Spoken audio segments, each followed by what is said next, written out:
menghormati kehadiran-Mu Tuhan.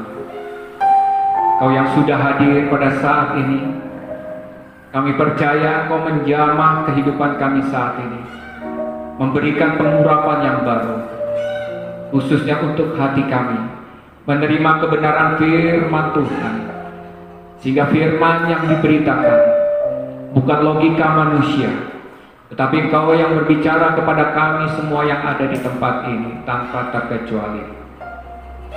Terima kasih Bapa. Kami awali dan kami akhiri pemberitaan firman Tuhan ini hanya di dalam nama Tuhan kami Yesus Kristus yang percaya berkata, amin. Shalom. Jemaat-jemaat yang dikasihi Tuhan, jemaat Sungai Yordan Sosok, jemaat Sungai Yordan BSD, jemaat-jemaat Tuhan dimanapun kita berada. Hari ini kita akan mendengarkan kebenaran firman Tuhan. Kita akan mempelajari kebenaran firman Tuhan yang terambil dari Yohanes 21 ayat 15 sampai 19. Yohanes 21 ayat 15 sampai 19. Judulnya nats ini sama seperti judul khotbah saya pada kali ini, Gembalakanlah domba-dombaku. Sudah ketemu Yohanes 21 ayat 15 sampai 19. Saya akan bacakan.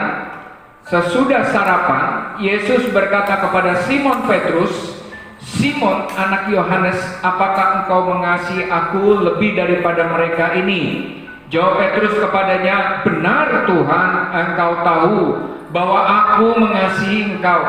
Kata Yesus kepadanya, gembalakanlah domba-dombaku. Kata Yesus pula kepadanya untuk kedua kalinya, Simon anak Yohanes, apakah engkau mengasihi aku? Jawab Petrus kepadanya, benar Tuhan, engkau tahu bahwa aku mengasihi engkau. Kata Yesus kepadanya, gembalakanlah domba-dombaku. Kata Yesus kepadanya untuk ketiga kalinya, Simon anak Yohanes, apakah engkau mengasihi aku? Maka sedihlah hati Petrus karena Yesus berkata untuk ketiga kalinya, apakah engkau mengasihi aku? Dan ia berkata kepadanya, Tuhan, engkau tahu segala sesuatu. Engkau tahu bahwa aku mengasihi engkau. Kata Yesus kepadanya, gembalakanlah domba-dombaku. Aku berkata kepadamu, sesungguhnya ketika engkau masih muda, engkau mengikat pinggangmu sendiri dan engkau berjalan kemana saja kau kehendaki. Tetapi jika engkau sudah menjadi tua, engkau akan mengulurkan tanganmu dan orang lain akan mengikat engkau dan membawa engkau ke tempat yang tidak engkau kehendaki. Dan hal ini dikatakan untuk menyatakan bagaimana Petrus mati dan memuliakan Allah. Sesudah mengatakan demikian, ia berkata kepada Petrus, ikutlah aku. Bapak Ibu, saudara-saudara yang saya kasihi, kali ini kita akan belajar kebenaran firman Tuhan masih berkaitan tentang penampakan Tuhan Yesus setelah Dia dibangkitkan. Tuhan Yesus bertemu dengan Kleopas, itu saya sudah khotbahkan. Lalu kemudian Tuhan Yesus bertemu dengan Simon Petrus. Ketika Simon Petrus pada saat itu merasa frustrasi karena dia sudah menyangkal Tuhan Yesus Kristus, lalu kemudian dia lupa akan nubuatan-nubuatan tentang kebangkitan Tuhan Yesus Kristus. Ya, akhirnya dia kecewa. Karena apa? Karena Mesias yang dijanjikannya itu bukan sebagai Mesias rohani, ya, tetapi Mesiasnya kalah. Dia mengartikan sebagai raja dari orang-orang Israel pada saat itu. Ternyata rajanya disalib. Lalu kemudian apa yang terjadi? Simon Petrus kembali ke kehidupan yang lama. Dia mencari ikan, menjala ikan. Ya, lalu bukan hanya dia menjala ikan, tetapi juga murid-murid yang lain diajaknya. Lalu beramai-ramai mereka menjala ikan pada saat itu. Dan pada saat mereka menjala ikan, mereka tidak mendapatkan apa-apa. Lalu kemudian hadirlah Tuhan Yesus mengatakan, tebarkanlah jala ke sebelah kanan, dan mereka mendapatkan ikan yang Jumlahnya luar biasa banyak, 153 ekor ikan. Kemudian Tuhan Yesus mengajak mereka untuk makan bersama. Nah, setelah mereka makan bersama, disinilah terjadi percakapan antara Yesus dengan Simon Petrus. Ya, Tuhan Yesus bertanya sampai 3 kali kepada Petrus. Ya, dia tidak menyebut dengan nama Petrus, tetapi Simon anak Yohanes. Ya, sebenarnya Tuhan Yesus Kristus ini sedikit hopeless dengan Simon ini, dan dia gak menyebut lagi Petrus. Di atas batu karang ini aku akan mendirikan jemaatku. Pengakuan bahwa Tuhan Yesus itu adalah Tuhan. Ya, Bapak Ibu, sebutan kepada Simon Petrus menjadi Simon anak Yohanes. Sebenarnya Tuhan udah underestimate dengan Petrus ini. Sampai 3 kali Petrus bertanya, ya, kepada Tuhan Yesus bertanya kepada Simon, Simon anak Yohanes, apakah kamu mengasihi aku? Simon anak Yohanes, apakah kamu mengasihi aku? Dan ketiga kalinya Yesus juga bertanya, Simon anak Yohanes, apakah kamu mengasihi aku? Ya, Bapak Ibu, kalau dalam terjemahan bahasa Indonesia, di sini pertanyaan ini seolah-olah seperti sama. Simon anak Yohanes, apakah kamu mengasihi aku? Kata mengasihi pada pertanyaan pertama itu artinya agapao. Kalau bahasa sononya, bahasa aslinya. Lalu kemudian pertanyaan kedua juga bahasa aslinya adalah agapao. Mengasihi itu diterjemahkan sebagai agapao, ya.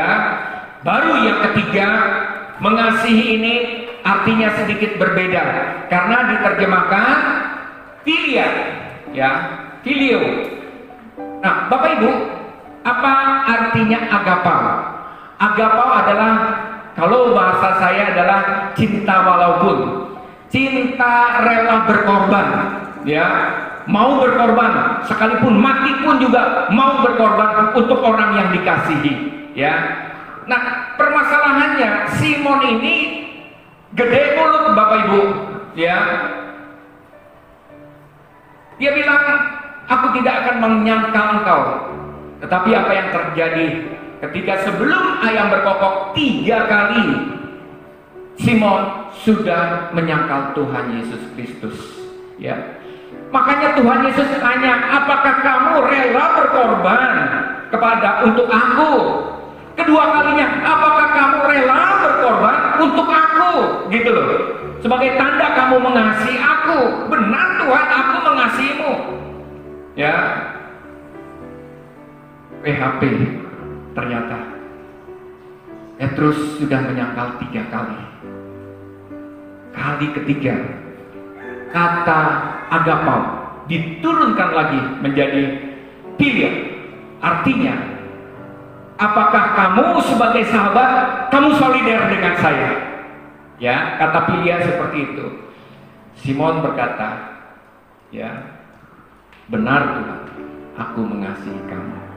Bapak Ibu, perhatikan, ya, untuk ikut Tuhan tidak cukup dengan perkataan, omongan saja, Bapak Ibu. Ya, benar, aku mengasihimu. Diperlukan totalitas, sungguh-sungguh. Ya, banyak kita percaya bahwa Yesus adalah Tuhan dan Juru Selamat di dalam kehidupan kita. Banyak kita mengaku bahwa Yesus adalah Juru Selamat di dalam kehidupan kita, dan kita mencintai Dia dengan segenap hati, jiwa, dan kekuatan. Tetapi apa yang terjadi? Kita sama seperti Petrus. Dalam kehidupan kita, kita sering menyangkal Yesus itu sebagai Tuhan dan Juru Selamat di dalam kehidupan kita. Kita mengalami ketakutan, kita mengalami kekhawatiran di dalam kehidupan kita, seolah-olah kita tidak punya Tuhan. Seolah-olah Tuhan yang kita sembah yang namanya Yesus tidak mengasihi kita, tidak pernah menyertai kehidupan kita, dan dia selalu tidak ada di dalam kehidupan kita. Kadang-kadang saja. Saya mau katakan Bapak Ibu, Tuhan yang kita sembah, dia selalu ada di dalam kehidupan kita. Dia menyertai kita, dia memperhatikan kehidupan kita, dia tidak pernah meninggalkan dan membiarkan kita. Itulah Allah kita, Bapak Ibu. Tuhan tuntut dalam kehidupan kita totalitas. Katakanlah misalnya kita tidak mau seperti Petrus. Tuhan Yesus bertanya kepada Petrus, apakah kamu mengasihi agapau kepadaku, rela berkorban untukku? Paling tidak, apakah kamu mengasihi aku, solider, mau bersama-sama dengan aku dalam setiap peristiwa di dalam kehidupan kita? Bapak Ibu, terkadang kita sebagai Tuhan, sebagai jemaat-jemaat Tuhan, kita tidak menjadikan Yesus sebagai Tuhan dan Juru Selamat. Kita tidak mau solider dengan Tuhan Yesus Kristus dalam kehidupan kita. Ya, filia. Hanya itu yang Tuhan butuhkan kepada Petrus. Dia mau solider, ya, mau bersama-sama dengan Tuhan Yesus dalam menghadapi setiap peristiwa di dalam kehidupannya. Ya, tidak menyangkal, ya, berani bersaksi. Itu yang terpenting Bapak Ibu. Ya, bukan hanya mengalami Yesus adalah Tuhan dan Juru Selamat, berani bersaksi. Itu artinya solider bersama-sama dengan Tuhan Yesus Kristus. Mungkin kita tidak berani mengatakan, agapau, saya berani berkorban, mempertaruhkan jiwa raga saya untuk apa? Untuk Tuhan Yesus. Paling tidak kita bersama-sama dengan Tuhan Yesus bersaksi siapa itu Tuhan Yesus. Agapau filia ini dibutuhkan Bapak Ibu untuk masa-masa sekarang ini. Ya, saya membutuhkan sahabat-sahabat, orang-orang di sekitar saya yang solider, yang mendukung saya, ya, selalu ada bersama-sama saya dalam setiap peristiwa kehidupan saya, berani bersaksi tentang kebenaran. Bapak Ibu, saya pernah bersaksi untuk seseorang, di mana ketika saya bersaksi, banyak tekanan terjadi di dalam kehidupan saya. Pada saat itu, saya bersaksi di sidang pengadilan, mengatakan yang yang sebenar-benarnya tentang apa yang saya alami, yang saya rasakan, dan yang saya lihat pada saat itu. Saya menyatakan kebenaran peristiwa yang sesungguhnya untuk seseorang. Dan pada saat itu banyak orang-orang yang mendakwa dari orang yang saya berikan kesaksian. Dan bukan hanya orang-orang yang mendakwa, tetapi juga ada para pengacara-pengacara yang juga mendakwa saya. Bukan hanya orang tersebut, tapi pengacara-pengacara juga mendakwa saya. Dia bilang, Anda sebagai saksi harus mengatakan yang sesungguhnya, yang sebenar-benarnya tentang fakta yang terjadi. Jangan bohong. Kalau kamu bohong, kamu bisa dipenjara, dipidana. Lalu apa yang saya katakan? Dia ancam saya, kembali saya juga ancam dia. Saya katakan kepada pengacara tersebut bahwa ketika saya mau menjadi saksi, saya sudah disumpah di atas Alkitab. Lalu kemudian bukan hanya disumpah, tetapi saya juga diperlihatkan profesinya. Saya adalah pendeta. Saya katakan kepada pengacara itu, saya adalah hamba Tuhan. Saya orang Kristen. Ya katakan ya, tidak katakan tidak. Saya katakan demikian Bapak Ibu. Dan mereka, saya tidak takut mengatakan yang sesungguhnya, sekalipun banyak orang yang mengancam saya. Ya, Bapak Ibu, Tuhan membutuhkan filia dari Petrus. orang yang mau bersama-sama dia ketika Tuhan Yesus sedang menghadapi bahaya. Bapak Ibu, mungkin kita tidak menghadapi permasalahan atau situasi kondisi seperti yang dialami antara Petrus dengan Tuhan Yesus. Tapi saat ini Bapak Ibu, Tuhan membutuhkan kita untuk menyaksikan, mengatakan kebenaran siapa sesungguhnya itu Tuhan Yesus Kristus. Dia adalah Mesias, Tuhan dan Juru Selamat untuk kita dan untuk semua orang. Kita perlu saksikan, bukan hanya dengan perkataan, tetapi juga dengan perbuatan. Bapak Ibu, 3 kali Tuhan bertanya, agapau, agapau, dan philia. Dan Bapak Ibu, selalu Tuhan katakan, gembalakanlah domba-dombaku. Inilah perintah yang diberikan kepada Petrus dari Tuhan untuk menggembalakan domba-domba. Bapak Ibu, perintah ini bukan hanya untuk Petrus, tetapi untuk kita semua. Saya bukan pendeta, Pak. Saya bukan gembala. Memang Anda bukan gembala. Tetapi domba-domba itu adalah binatang yang lemah, makhluk yang lemah. Ketika dia tersesat, dia tidak bisa kembali. Dia harus dicari gembala sampai gembala menemukan domba tersebut dan dibawa kembali ke kandangnya. Bapak Ibu Saudara, mungkin bukan gembala, mungkin bukan hamba Tuhan, bukan gembala sidang, tetapi banyak sekitar kita ada domba-domba yang tersesat. Diperlukan penggembalaan. Kita harus cari dia dan saksikan bahwa Tuhan adalah Mesias, Juru Selamat untuk kita semua.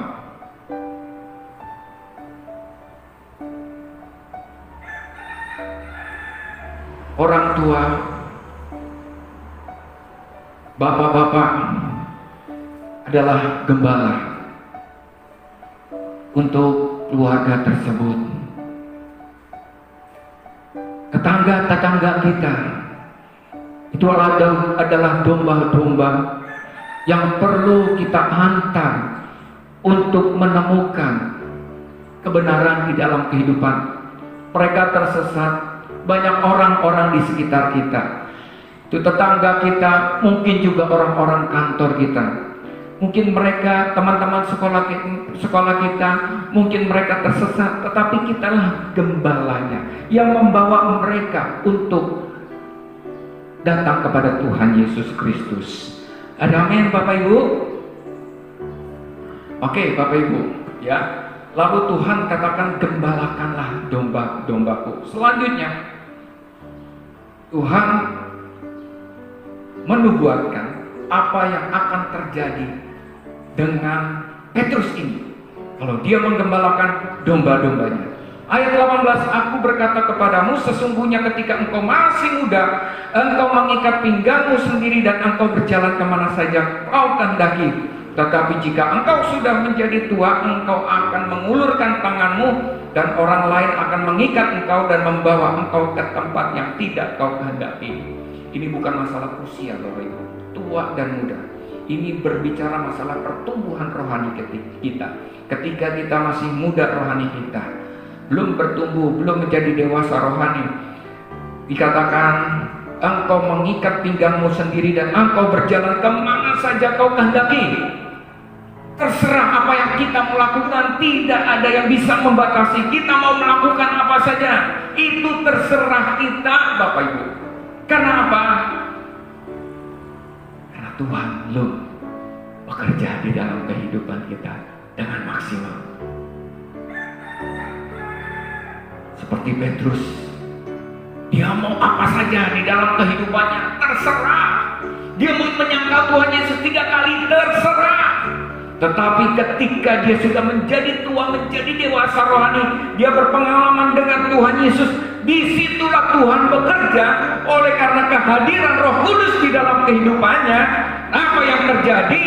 Tuhan katakan, engkau akan mengulurkan tanganmu dan orang lain akan mengikat engkau dan membawa engkau ke tempat yang tidak kau kehendaki. Engkau akan mengulurkan tanganmu. Ini artinya ketika kita dewasa rohani, kita membutuhkan belas kasihan Tuhan untuk kita hidup. Karena kita percaya bahwa Tuhan itu ada di dalam kehidupan kita. Dia mengendalikan kehidupan kita. Bahkan dikatakan akan membawa engkau ke tempat yang tidak kau kehendaki.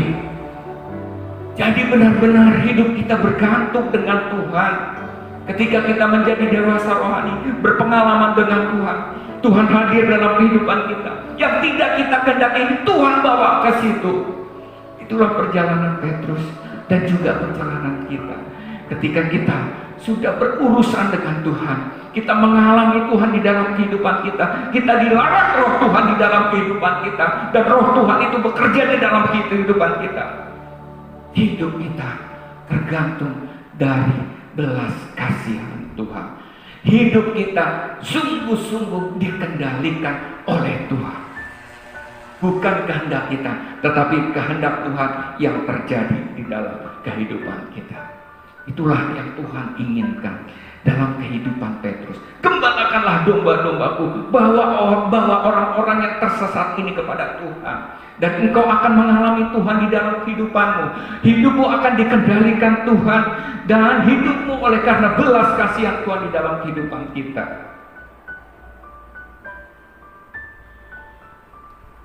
Ayat 19, Tuhan mengakhiri dengan perkataan, ikutlah aku. Wow, ikutlah aku. Ikut bukan hanya sekedar ada di belakang Bapak Ibu ya. Ikut Tuhan artinya aktif bersama-sama dengan Tuhan Yesus, memberitakan keselamatan yang ada pada Tuhan Yesus Kristus ya. Ikutlah aku. Ini menutup pembicaraan antara Petrus dengan Tuhan Yesus. Ikutlah aku. Tapi Bapak Ibu sebenarnya sudah tidak berdalih-dalih lagi ya. Kalau Tuhan katakan ikutlah aku, seketika harusnya respon itu dijawab, yes, aku mau ikut Tuhan. Tetapi apa yang terjadi? Saya lanjut ke ayat 20 Bapak Ibu. Maka ketika Petrus berpaling, ia melihat bahwa murid yang dikasihi Yesus, di situ ada Yohanes ya. Petrus melihat Yohanes sedang mengikuti mereka, yaitu murid yang pada waktu mereka sedang makan bersama duduk dekat Yesus, dan yang berkata, Tuhan, siapakah dia yang akan menyerahkan engkau? Jadi Yohanes ini Bapak Ibu ya, latar belakangnya adalah merasa murid yang paling dekat dengan Tuhan Yesus, sehingga ibu Yesus katakan kepada ibunya Yohanes berkata kepada Yesus ya, nanti kalau kamu di surga dia duduk dekat kamu gitu loh ya. Jadi ibunya Yohanes meminta Yesus demikian supaya Yohanes ini dekat dengan Tuhan Yesus. Ini membawa pertengkaran dengan murid-murid yang lain termasuk Petrus ya, untuk merasa siapa yang paling dekat. Nanti kalau Tuhan Yesus jadi raja ya, mungkin saya jadi wakilnya ya, mungkin saya jadi menterinya dan lain sebagainya. Lalu latar belakang seperti itulah kemudian timbul pertanyaan dari Petrus, bagaimana dengan murid yang dikasih ini? Bagaimana dengan Yohanes ini? Ya.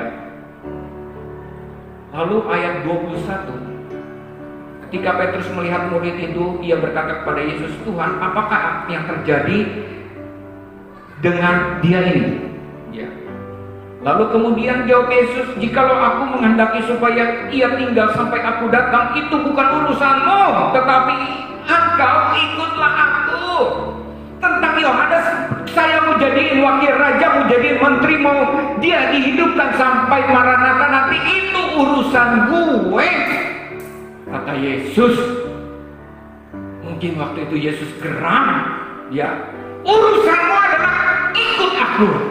Wow Bapak Ibu ya, hari-hari ini ketika kita melihat banyak nubuatan-nubuatan yang terjadi tentang masa depan. Ada yang menubuat ini adalah tahun tuaian. Ya, kita akan menuai banyak jiwa, gereja-gereja Tuhan akan bangkit. Ada yang lagi yang bernubuat akan ada wabah yang lebih mengerikan lagi.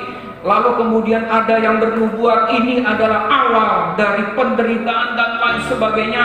Lalu kemudian banyak pendeta-pendeta saling serang satu sama lain, mengatakan kamu sesat dan lain sebagainya. Bapak Ibu, ramai sekali di dalam dunia persilatan sekarang ini. Urusan kita bukan dengan mereka, urusan kita dengan Tuhan. Dan Tuhan berkata kepada kita semua, ikutlah aku. Artinya Bapak Ibu, aktif memberitakan keselamatan yang Tuhan janjikan kepada kita dan kepada semua orang, supaya orang-orang diselamatkan. Ada amin. Tuhan memberkati. Shalom. Kita berdoa. Sekaligus saya akan doa penutup. Berkat penutup akan saya berikan. Tuhan, sama seperti kepada Petrus, kepada kami pun juga Engkau memberikan perintah untuk menggembalakan domba-domba-Mu. Banyak orang di sekitar kami tersesat, Bapak. Tugas kami adalah membawa kepadamu. Sekalipun kami bukan pendeta, sekalipun kami bukan hamba Tuhan, beri kami kerinduan dalam hati kami untuk kami melangkah untuk mencari, menjangkau jiwa-jiwa ini Tuhan, supaya mereka datang kepada Tuhan dan menjadikan Yesus sebagai Tuhan dan Juru Selamat di dalam kehidupan mereka.